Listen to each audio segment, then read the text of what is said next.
Rúben Amorim is set for a big summer overhaul with up to 8 players who started against Arsenal facing the axe. Alejandro Garnacho's future is already decided, but where's that story coming from? United are preparing a summer battle with Liverpool and City for Atalanta midfielder Ederson and have opened talks with Jean-Philippe Mateta, and we break down Manchester United's draw against Arsenal as we run through all the latest Manchester United news and transfer news that will keep you right up to date with everything. Welcome to Man United Review. My name's Jamie. Before we get into it, smash a like on the video and let's jump straight into it. So firstly, get involved in the comments. What did you think about yesterday's result and performance?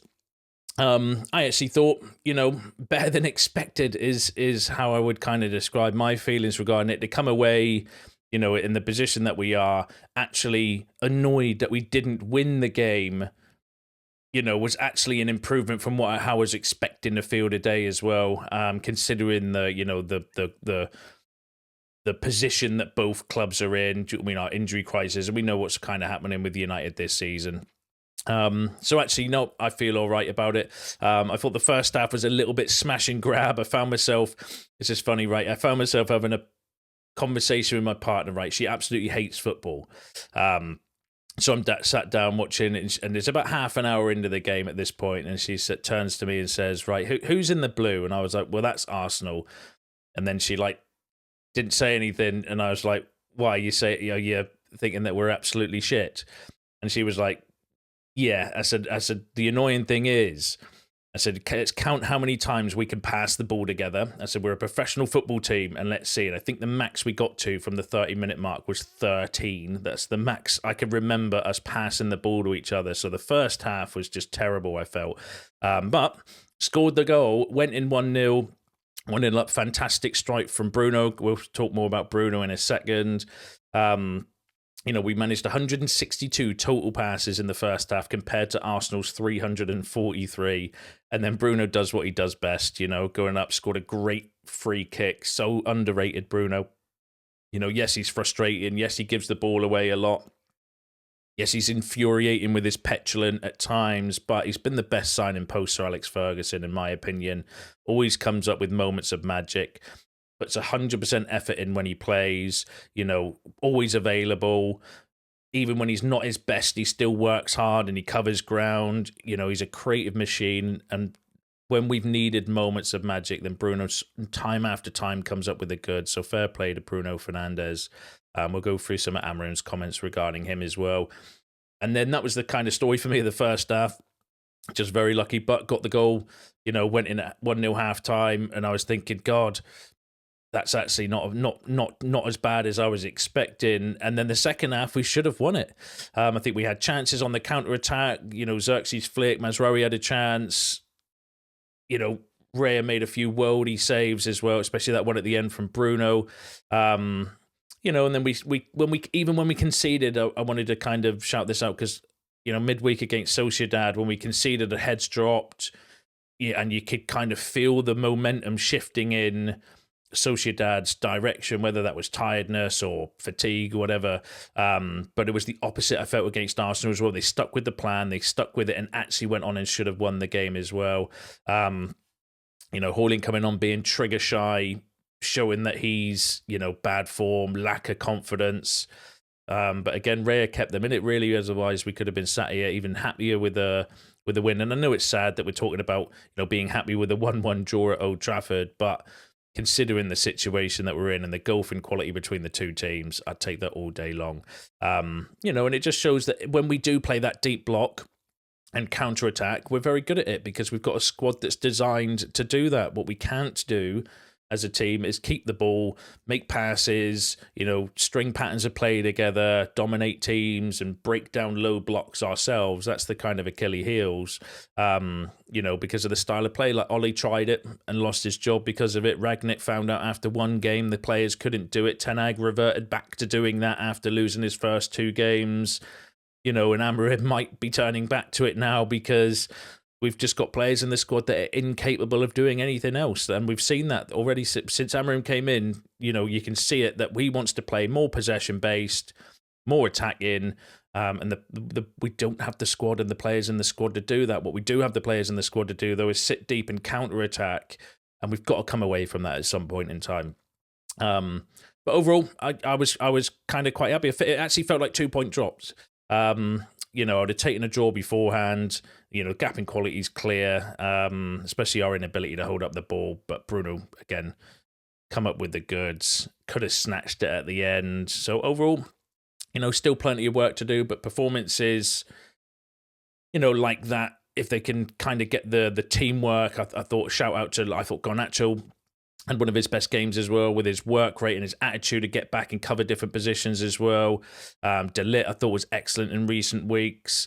And shout out to Aiden Heaven as well, coming on, making his Premier League debut. I thought he looked really good in the second half as well. Just on Aiden Heaven, Amorim had the following to say. I think he did really well. He was really comfortable with the ball, so relaxed, very aggressive, and I think we have a very good player there. And then later on, he also said that Aiden is so relaxed. Sometimes he's too relaxed.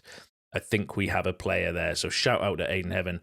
I thought he was quality when he came on. It didn't look like an 18-year-old making his first debut, thrown into the Lions Den a little bit as well regarding obviously coming on against Arsenal. Maybe that helped him, though, because he knows the players and has been training with them a few times as well. And then this was interesting from Academy Scoop that came out after the game, that Barcelona pushed hard for Aiden Heaven right up until Manchester United agreed to do. Eintracht Frankfurt were also very keen as well. So that's interesting to see that Barcelona were also interested in Aiden Heaven. But obviously we've got him now. He looks like he's got a bright future ahead of him. But also just going back to the game, I thought that De Ligt, Mazraoui were good. Obviously I thought Bruno was good as well. Casemiro, I thought they were all good actually. The only kind of negatives, if there were any, was Onana's distribution is still pathetic, in my opinion. He completed 4 out of 29 long balls for someone that was meant to be a transformative ball-playing goalkeeper. I don't think that's anywhere near, good enough. Ederson, I felt, was a bit of a passenger as well, and I hope Lenny Yoro's injury is not serious. They were the only kind of, apart from that, yeah, overall, happy today. Take it all day long before the game anyway. But let me know what you think in the comments. Now, player I just mentioned there, Bruno, I thought he was brilliant. That free kick, obviously got us we arguably could have been winning a second half as well. Obviously got that late chance at the end. I was crying for that to go in. But this is an interesting stat for you. So since the start of 2020-2021, Bruno Fernandes has been directly involved in more goals, 94, than any other midfielder across Europe's top 5 leagues, which is insane, isn't it? And especially considering how shite we've been over the last few years as well. That is still insane numbers from Bruno Fernandes. On Fernandes himself, Amorim had the following to say: we need more players like Bruno, not just the quality, the character, his availability, he is decisive with and without the ball. And he also said he always responds. He is always available, always ready to play in different positions when you need a goal. He's always there. He is an example for the other players as well. So shout out to Bruno. And that's massively undervalued, I think, for Bruno. His availability is elite. Like, I think he's missed 1 or 2 games since he signed for us, which is insane, as well as his numbers. So fair play to Bruno Fernandes. Right, let's move on to some more quotes from Amorim.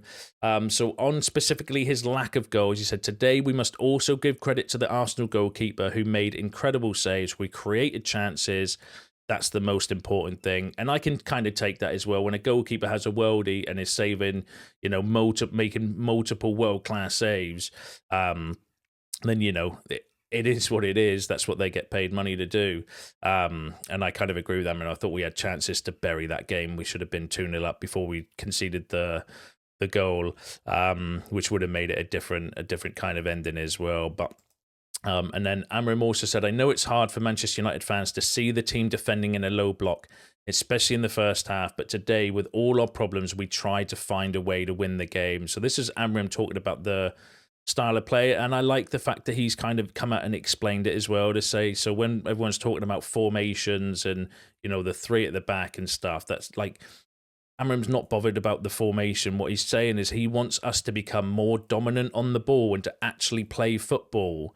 not play with a low block and not play the way that we saw at the weekend, because, you know, who wants to keep watching that football forever? Like, we've got to come away from doing that. We've been watching it for years, since Mourinho really was the kind of talisman that brought us and introduced us into the park the bus kind of football. And we've been trying all these years to get away from it without any success.